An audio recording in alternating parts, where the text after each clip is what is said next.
clapping. No, because I take issue with everybody clapping. What exactly are you clapping? You're clapping someone for being fat. Is that what you're clapping? Well, maybe you should hear me No, first. I'm just going to ask why the people are clapping. You haven't asked me what I think, and maybe you should listen. I'm asking why people are clapping. OK, well, let's... I'm ruthless. No, I'm honest. Against for having tattoos. We have a man who knows all about that. Let's speak to the king of Inkland, King Body Art, the extreme Inkite. Welcome to the show. Body art's fine because I'm covered in body art. That's how I see it personally. Now, Body Art, welcome to the show. Well, welcome the guy to the show. I totally agree with you. Not the tramp stamp, because I haven't got one. But I was 16 myself when I got my first tattoo. And Callum, it is a personal journey. Every tattoo is a personal choice for every individual. And Katie, you are extremely rude. We're the alternative in the mainstream society. You're totally prejudiced towards tattooed people. Why? What? Because I'm a plain skin? No, that's what happens to us. People instantly make the judgment. That's because your face is coloured, the sort of colour of a first-class stamp, my chicken. The reason why I've done that, though, is because I want to be body art. My name is Body Art. I've been on this journey from the age 9. Your name's what your mum called you. What did your mum call you? What did your mum call you? Bart is B, art, capital B, capital A for art. Did your mum because I'm call being you Bart? art in my life. I changed my name legally. What did your mum? And the reason, Katie, you're not listening as per normal. I changed my name to Body Art. I'm asking you a straight question. What's your name? You can't tell me your birth name. I've got lots of different tattoo work on my body, and it's just people like yourself, Katie, that just don't like them, basically. I think she likes them. She's just trying to wind us up. I totally disagree with that. The only thing you can do to stand out in life is colour your whole face in. That just makes you a kid with a crayon book. If one of your children... He's an artist. If one of your children was to go off to college at 18 and came back for their holidays... looking like Body Art. They wouldn't be coming in my house. What would you do? Would you disown them? Yeah, they wouldn't be coming in my house. Okay, especially it's not the if they same person up. underneath. They're your child, you know, that you brought up. No, because if they changed their name like you did, I'd feel very offended. Regardless of changing the name, it's their lifestyle choice. I wouldn't let them in my house. I have excuses all over the place, like I've got big bones. Yeah. And they haven't. Yeah, but people have different metabolisms, that's what I'm saying. Well, if your metabolism is really slow, then maybe you need to shove less in this end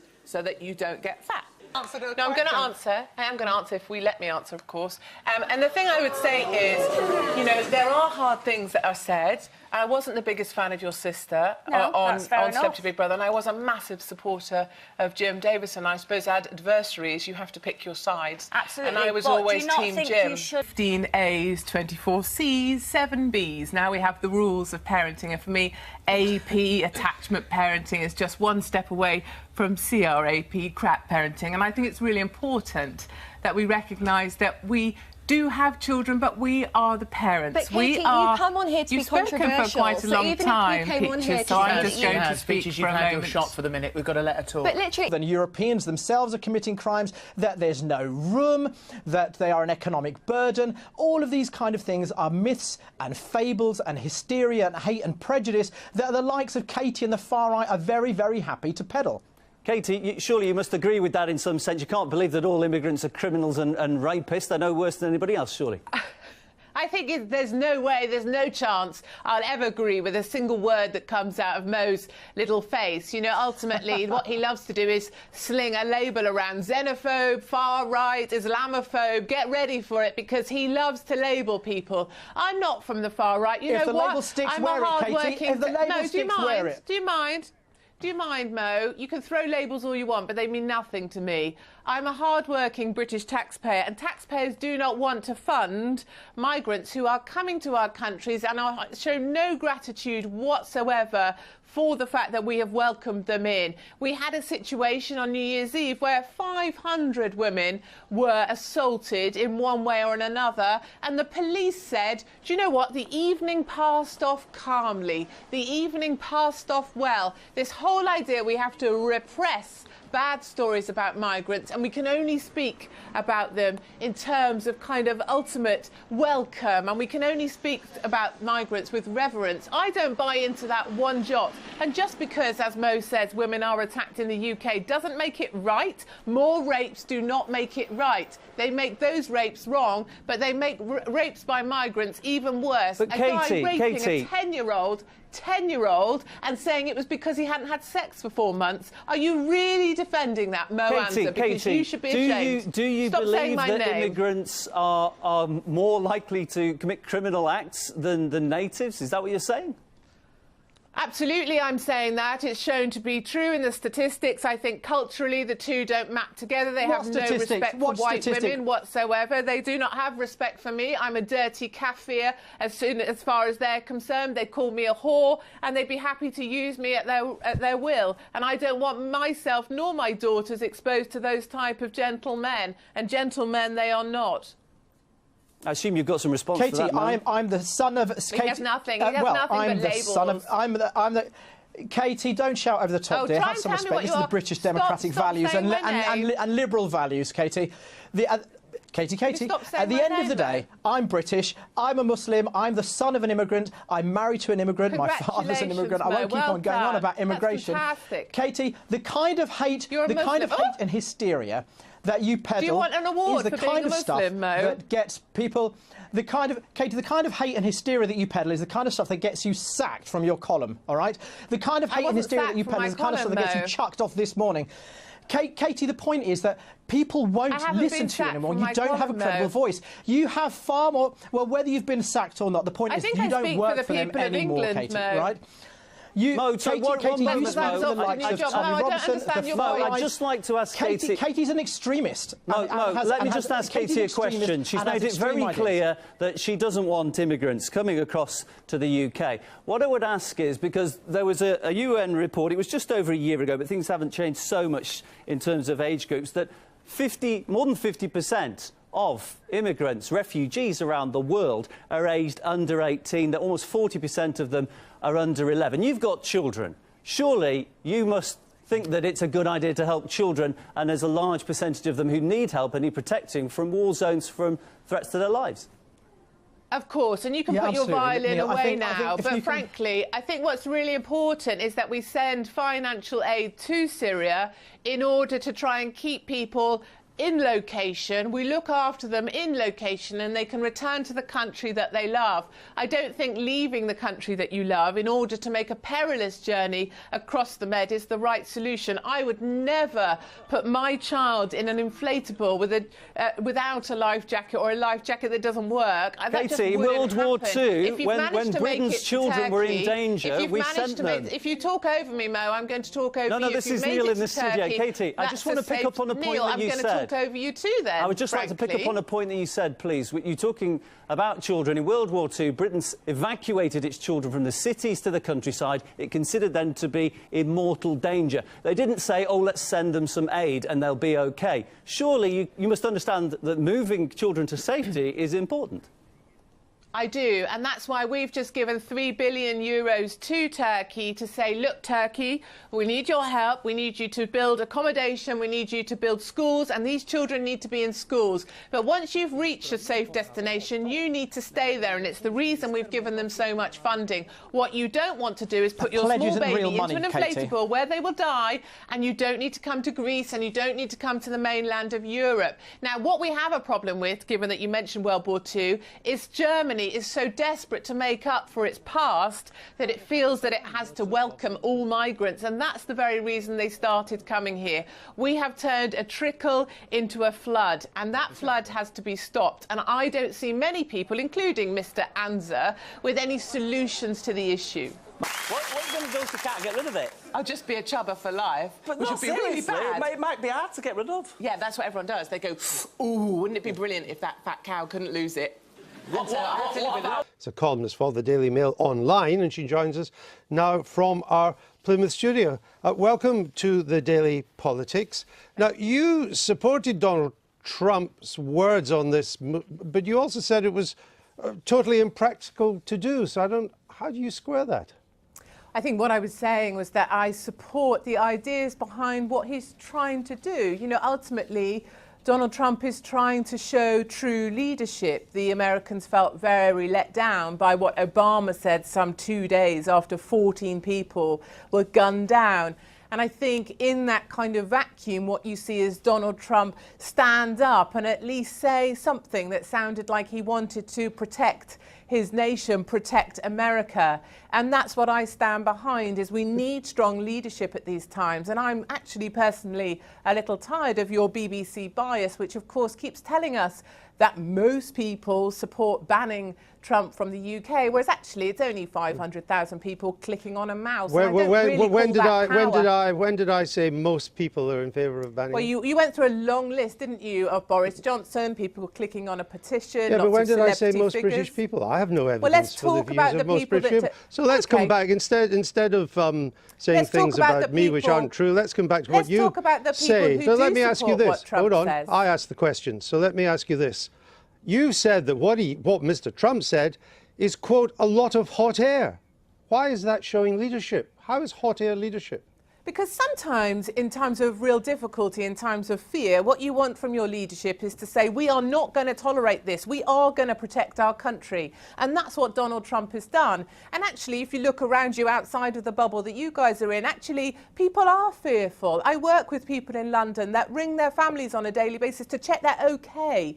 My family aren't that keen on me going to London right now. My friends won't go there. Paris has taken a 50% cut in its tourism trade. I think what we see is there is fear on the streets. We may not want to acknowledge it, and you may want to talk about that petition, but then why don't we talk about the other petition of 400,000 signatures, which people say, let's stop migration while we think about how we're going to protect our country. And one of the things that really annoys me, of course, is our Muslim community do not stand up and separate themselves enough, for my liking, from the very fearful acts of terrorism that are right here on our shores. But there have been Muslim demonstrations against what's been happening in their name. There have been Muslim leaders who've stood out and talked about it and condemned what they've been doing. You seem to keep on setting a test for them that they have to meet all the time. They're not required to do that, are they?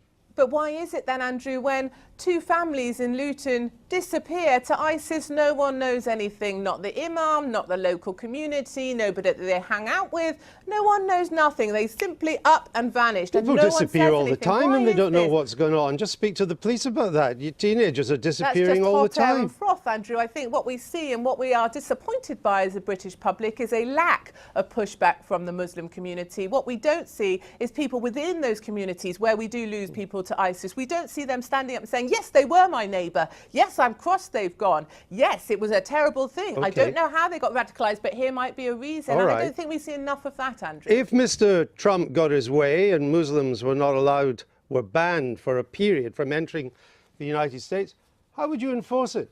How would you know who was a Muslim and who wasn't? I've been very clear on my article on the Daily Mail Online. You can't enforce that sort of thing. You don't have religion announced on your passport. I said myself, what we're going to do, stay there and, eat a hot dog and sing glory, glory, hallelujah. Your definition of true leadership is to propose something that's totally impractical.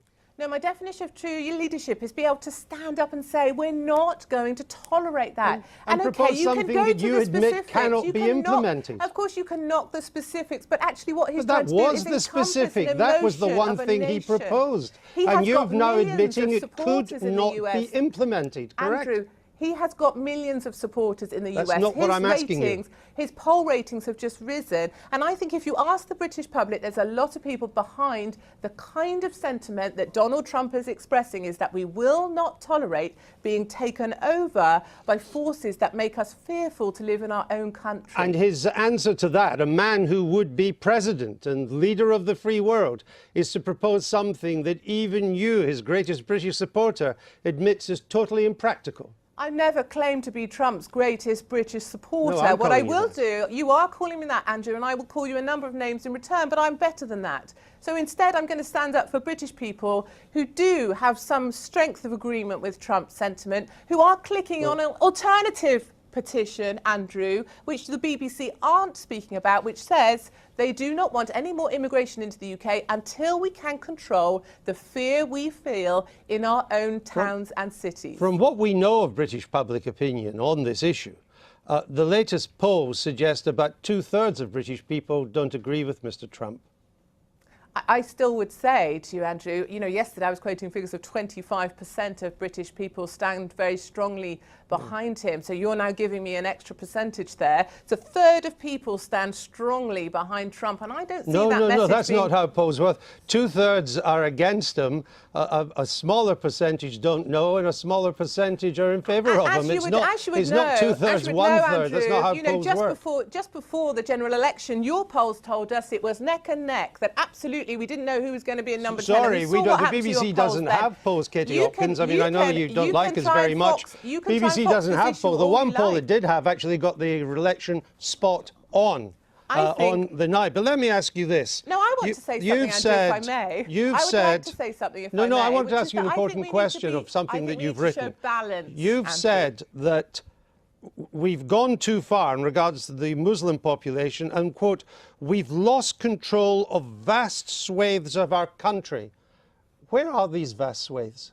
There's plenty of places in the UK that other people will tell you. I can tell you, I would not walk through. I would not walk through. I don't think it's legally accurate to actually name certain areas. I think there's been some legal issues around that. No, there's no legal issue. You can name areas. Tell us these vast swathes of our country where we have lost control. If you didn't talk so much, I might be able to, darling. Well, just give me a name. I do think if I was to walk through certain areas of our population where over 90% of people are Muslim, I wouldn't fare too well. And I think my friends in the Jewish communities have also found they've been spat at, they've been shouted at, they're intimidated. Sure. Some people would fear That's to terrible tread. behaviour, but it's not losing control. So let me ask, we have lost control. Let me ask you one more time. We have lost control, Andrew. Give me one example of a vast swathe of country. Give me one example of a vast swathe of our country where we, the authorities, have lost control. I know those places exist, Andrew. Later on, I'm going to my child's nativity play. Do you know what? I'm proud that my school has one because so many don't. So, these days, all we can have is multi-faith assemblies, and that's not something I'm proud of. You can't, in other words, you can't tell me, and so you'll talk about your child's nativity play. I welcome the Daily Politics to follow me as I go through some of the areas where I will be spat at, I will be shouted at, I will be told, we can't follow you unless you tell us where they are. No, come with me, Andrew. I invite your camera crews to come with me and see who tells me to cover up my hair, cover up my face. I mean, I can see that might be an advantage. I'm welcoming you, Andrew. Join with me. I still think a large percentage of our population stand behind Donald Trump, and I don't think the BBC are giving that enough airtime. OK, Katie Hopkins, thank you very much. Well, she's the one speaking, and she's saying that you've just called her lazy, you've said that she's fat, she's unhappy, and she's trying to explain herself. She said, I'm this weight, I am happy, so why don't you deal with her rather than the crowd? Because it's interesting to me that we're celebrating the wrong things in this society. No, we're not celebrating. But I don't believe you can be fat and happy. I think I should be going to win. I think you guys are in for a big surprise, which I'm quite excited about. I think we've seen a very similar thing here in the UK with Brexit. We saw a lot of the liberal press kind of sneering at Brexiteers. We saw a lot of the sneering that we see from the Clinton News Network, and I think it's something we That's CNN. You're calling us the Clinton News Network. That's exactly correct. And why? Why do you call us the Clinton News Network? Because when we prominently featured a Florida poll that showed Donald Trump had a couple of points. And earlier on this evening on Twitter, you were telling me, Hillary Clinton has a 12-point lead, and now you're having to look at Florida polls showing a 2-point lead. But those are two different. Very hard for you. They're entirely different things. One is a national poll that showed she had. One poll that showed she had a 12-point lead, others show a 9-point lead. Nationally, she's been ahead for weeks. I think we're all very bored of the polls. I think none of us need to take any notice of them whatsoever. We learned that in the UK with Brexit. We learned it indeed with our general election. What I will say, having sat in the Republican convention in Cleveland and watched your news network, it is entirely biased, I think, in coverage. And I think Trump's doing a great job. And I think what we saw today from him opening that hotel was a super because you keep making these accusations, and quite frankly, you cannot back them up. Because you just said, I'll just give you an example straight. Not in airtime, not in how often. I will give you an example straight off the bat of what you just said. No, I won't let you finish because I want to answer your question. You said I can't back them up. You can't go ahead and back them up then, because I've worked here 18 years and I can tell you nothing but balance. So you were just saying how Trump really struggles with women. You guys seem to love to present us women, and I am vaguely a woman, as victims. I don't see myself as a victim. Many women, hard-working women, don't see themselves as victims. And we could also look at other polls that say 70% of individuals find Clinton to be utterly distasteful. I find her abhorrent to look at. Her little smile there does nothing for me. So but as Katie Hopkins, nobody's saying like everybody loves Hillary Clinton. Well, I think you just did. Women, Absolutely you said not. Women love Hillary. Women do not love Hillary Clinton. I never said that. Okay, You're literally misquoting me. Tell me your quote. I gave you a poll where she had a 12-point advantage over Donald Trump with the female. They really are meaningless. Move on from polls. I'm bored of your polls. Okay, but you just quoted something I said that was completely factually incorrect. Tell me the correct quote. That women love Hillary Clinton? Oh, wrong word there. Clinton. When did I say You that? love Clinton, remember, not Trump. This conversation is actually going completely off the rails because it seems like we've just entered a post-fact world where no matter what we say to you, you will actually deny facts and then fabricate quotes and put them in my mouth. I think where we now sit in politics is in a world of post-truth politics where we surround ourselves with the truth that we want to hear. People enter an echo chamber and hear the stuff they said back to them that they want to hear, which is why people that support Clinton listen to you and why people that support Trump might listen to me or Fox, for example. Anyway, do ask me some questions you want to ask. Sure, let's talk about Brexit because, no, first let me ask you about your support for Donald Trump. What is it about the things that he says? Why do you support Donald Trump? Because you're sitting here in Britain. Of course, you were pro-Brexit and all those things, and you have said some absolutely vicious and disgusting things about immigrants. You've called them cockroaches. You've said they were feral. You've said suicidal inmates should just go ahead and kill themselves. I think we should turn back the boat. People with dementia are blocking beds. So absolutely disgusting things. In your opinion is it's disgusting. In my opinion, I speak the truth. Anybody who calls a human being a cockroach, I don't think you speak for everybody, darling. Says something. Move along with your disgusting question. in many people's minds. Why do you support Donald Trump? Because for me, as a small business owner, he really speaks to me and the people like me that work hard for a living. He gets things done. I think we've just seen Obamacare. It crucifies small business owners. You're going to get more of that with Hillary Clinton. You're not going to get that with Trump, and I think that's very important. He also gets stuff done. What we've seen with Clinton, essentially, she's just the wife of an ex-president. She was there supporting her husband whilst he was in the Oval Office with Monica Lewinsky on her knees next to him. Well, we're going to get a strong woman I need. You're going to cut me off because I said not at all. You just said she's someone's wife when she was Secretary of State. She was someone's wife, and he had affairs in the Oval Office, and she stood by him. That is not a strong woman for me, honey. Let's. But if you call me honey, that is just very condescending. Okay, no, what word would you like me to call you? Extremely rude. All right, well, let's get this back on track. Brexit. Why did you support Brexit? Keeping migrants out of Britain, was that the main reason? No, not immigration is the main reason. I'm a big fan. I was in the British Army. I'm a big fan of the British forces. It's another reason why I support Trump, actually, because I think he will stand up for our service personnel. And actually, for Brexit, it was about taking back control, taking back sovereignty. And our state broadcaster actually was very biased in their reporting and coverage of Brexit. They did not believe that Brexit would win. They found it very difficult to admit that we won, and I find your coverage to be very similar with Trump. All right, we're going to leave it there. Katie Hopkins, that was interesting. It's interesting to speak to someone with your views and to sort of try to figure out where they come from. That you're there straight away if your baby wakes in the night. They end up sleeping in bed with their babies because they never really grew out of having dollies, did they? And I think it's really important that we see that as a mother, you put your child to bed. If it needs to have a little cry, go for your life. But you're not there all the time. These guys choose to wear their babies. They call it baby wearing. I get a lot of comments, for example, every day about maybe I've got a big nose, or I look like Princess Anne, or a horse face, or any of the other insults that people want. No, but people want to throw at me, and I accept those things that people throw at me. But I guess I've always said that, you know, if you put yourself out there on TV, you have to accept that people aren't always going to like you, and you do have choices. Seen this dark cloud rise again across Europe, and it's what history teaches us. Every so often, Europe seems to lose its way. It disconnects itself from its past, from its traditions of tolerance and liberalism, and of having an exceptional attitude towards the other. And I think this is exactly the kind of hate and hysteria and right-wing rhetoric that we're seeing. The fact that many people in Europe today, and certainly in Britain, are swayed by disgusting, xenophobic, hate-filled arguments by the likes of Katie Hopkins and the far right and Pegida and the BNP and the English Defence League. And I do hold governments complacent here, and I do hold governments responsible here for their complacency and their acquiescence. We need to clamp down on this kind of hate speech. We have a great tradition of reaching out to immigrants, people in in need of humanitarian efforts throughout the Second World War, and the idea that Muslims are somehow the other, I think is terrible. We cannot judge all white English women by the actions of extremists and hate preachers like Katie Hopkins. Just as similarly, you can't judge all immigrants and Muslims by the actions of a few. Katie, I want to come to you with a slightly different subject. We've seen leaflets handed out in Europe to try and explain to some refugees how they should be behaving. Do you think there's any effectiveness achieved by these, or is this a complete waste of time? No, I think they're a complete waste of time, actually. You know, in swimming pools when I was a child, it used to be no bombing, no diving, no heavy petting. You know, and those have come back, haven't they? Because migrants don't know how to behave in swimming pools. But I don't think there's any point handing out leaflets. Because Jimmy Savile was a migrant. Jimmy Savile was a migrant, wasn't he, Katie? Sorry, could you stop, actually, Mo? Because Jimmy Savile was a migrant, wasn't he?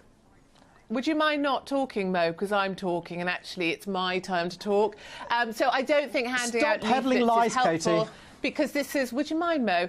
Because it's culturally ingrained. These guys don't think white women are worth anything, and I think that's a tragedy. And what I find particularly peculiar in all of this, of course, is that Mo seems to find it inexplicable that we have this attitude. Whereas, of course, if you go to Paris and you gun down 114 young people, if you gun down people on holiday, if you gun down people that are in Europe, that we're trying to create a culture of fear, that's why people are frightened of migrants. That's why people are frightened of Muslim men. And I completely understand their fear. And I look to stand up and speak for the British public who are sick of all of this, sick of welcoming migrants and want to have some kind of sense. You don't speak for the British public, Katie. You really don't speak for the British public. I think it's horrifying that you think you speak for the British public. Katie, it's horrifying that you think you speak for the British public. Over and over again, we find that your views are complete anathema. They're complete anathema to the idea. Look, Europe is the richest continent in the world. We've got 740 million inhabitants here. There is more than enough room. There's more than enough space. We have more than enough jobs. We have an ageing white British society, and we have a record structural deficit. Every bit of research, from the CBS to the Institute of Fiscal Studies to the Office of National Statistics, and the Treasury's own figures say the same, which is migrants add value to the economy, they enrich our society, they bring multiculturalism, they bring added interest. We have criminality here, and the fact that we're struggling with some of this is issues that we need to... Katie, I just want to ask you about... All you have is rhetoric and hate. Katie, David Cameron's quite concerned about the refugee camp in Calais coming over to Kent if the UK leaves the EU, but they're going to bring value, according to Mo. They're going to bring experience. Presumably you're terrified of this happening. No, I'm not terrified of it happening. I'm more terrified that David Cameron has gone to kind of this campaign of fear when we're getting a European referendum. Happily, though, the French government has come out swinging today and said, look, what David Cameron said is a load of nonsense. We have an agreement in place. That camp will stay in Calais. Personally, I'd like to see it bulldozed. They have been offered accommodation with heating and electricity, but guess what? They don't want to use it because you have to put your thumbprint on to get inside that accommodation, and they don't want to be identified. Funny that, isn't it? But actually, I don't think that camp is coming to the UK, and I'm very happy that it won't be. And I think David Cameron needs to focus on being a bit more positive about his very poor campaign to stay inside Europe. And I just want to give the final word to Mo, who hadn't had a chance to speak for the last few minutes. 30 seconds, if you could, because you've kind of dominated slightly. But it tends to be tosh, actually, what he says. And Mo, final comment? Katie, that's enough from you, Katie. Final comment. I've got another label. Give us another label, Mo. Why not? Thank you. I think one of the things that we have to acknowledge is that there are people with some really nasty and dark views and are interested in whipping up hate and hysteria against foreigners. We have always been a continent, we've always been a country that has sought to reach out to people who are in need, to give humanitarian aid and effort. Europe currently takes a tiny, tiny fraction, and of those tiny fraction, Britain has taken the tiniest fraction of these people who are fleeing. And it's given the second around most. 80% of the migration, 80% of the migration that is coming, 80% of the migration coming to Europe and to Britain are people fleeing are people who are... Well, then, Katie, you know, I'd happily ship you off. I'd happily ship you off to Qatar, and you can deal with it in Qatar, Katie, because your views do not reflect the views of British and English people. Mohammed, Katie, it's been an absolute pleasure. No, it's 'cause you're fascinating. Katie Hopkins. And I hope we can get you both back on sometime.